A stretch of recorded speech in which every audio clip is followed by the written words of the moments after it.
The Man with the Green Book by Sonia Cantalupo, Warrington Downs, 2747.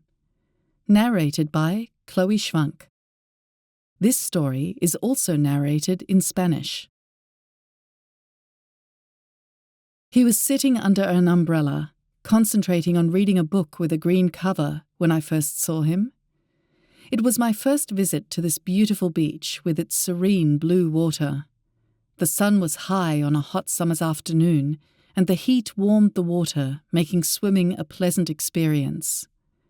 The beach was full of people, but I saw only him. Occasionally he wiped off the sweat running down his face and gazed out towards the horizon. In one of those moments, he noticed me.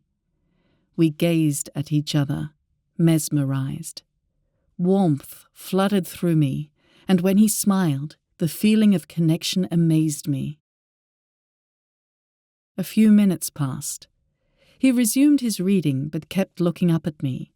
I pretended to be indifferent and tried to avoid being caught staring at him by shaking my hair as if it was dripping wet. We played this game for a while, and then suddenly he closed his book, stood up, and came towards me. "Good afternoon, miss. May I introduce myself? My name is Paolo, and I wonder if you would like to swim with me. We could see who is the fastest, eh?" He laughed charmingly, and I accepted his challenge. We spent the afternoon swimming and chatting on the sand. I asked about his book, and he told me it was about a French doctor who left his comfortable Parisian life to work in Mali, one of the hottest countries in Africa. There, he found happiness helping the people. As the sun set, we exchanged addresses and telephone numbers and promised to meet again.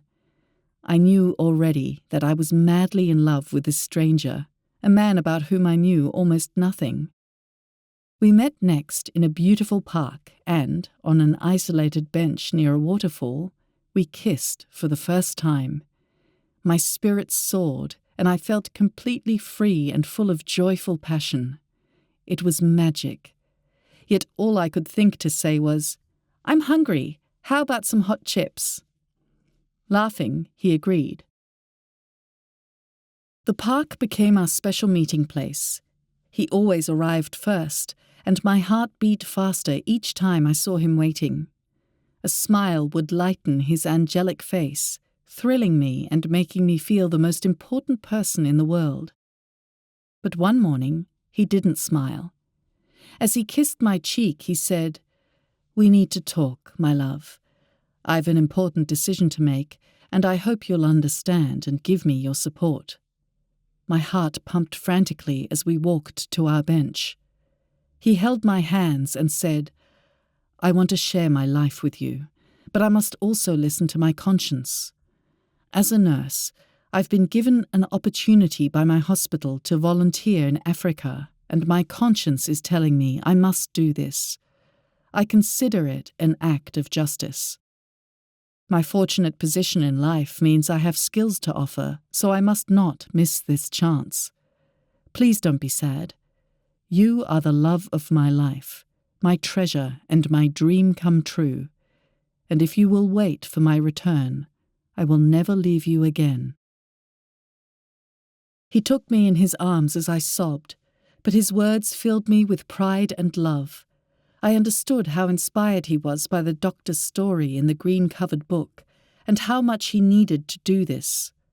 Our pact was made, our path decided, and from then on we were devoted to each other for as long as we lived. I missed him terribly and thought about him constantly. Sitting at our park bench, I wondered about his life in Africa. Communication was impossible because the volunteers moved around to different areas and had no permanent residences. So I never knew where he was or how he was doing, and I worried constantly. At times, I felt overwhelmed by the immensity of my love for him. I longed to hear his melodic voice, feel the warmth and scent of him again. It was not enough to feel his presence in spirit. I needed his body to satisfy my desires for the pleasures of love. I needed him whole, breathing the same air I breathed, the same dreams I dreamed. A vast sadness and inertia engulfed me. I had no words to describe my anguish, so I wept and wrote my feelings into my diary. In the park, I could lose myself in the shady trees, absorbed in the wonderful leafy patterns, the chorus of songbirds, and the colours and perfumes of the flowers, which soothed my soul. The sounds of the waterfall were like a musical declaration of the love between us. Dancing yellow butterflies captured my attention, like little angels bringing the good news that my sweetheart would return safe and sound, knowing he had done a good job and we would live a happy life together. The splendor of nature lifted my mood and left me feeling hopeful and courageous enough to confront the unknown. Time passed, and summer returned. One afternoon, I heard a knock on my door, and there was my sweetheart's angelic face alight with a beautiful smile. We embraced passionately, and he murmured into my ear that from now on he was all mine, in body and spirit. 3 months later, we were married. And now, it is 5:30 in the morning. Birdsong is announcing a new day, inviting everyone to awaken. The majestic sun appears in the sky like a king, offering his heat and light for all to enjoy.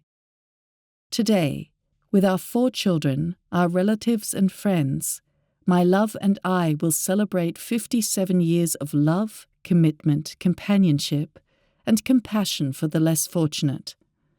I am filled with happiness, excitement, and gratitude for the path along which the Green Book directed us. Who said that love at first sight does not exist? The end.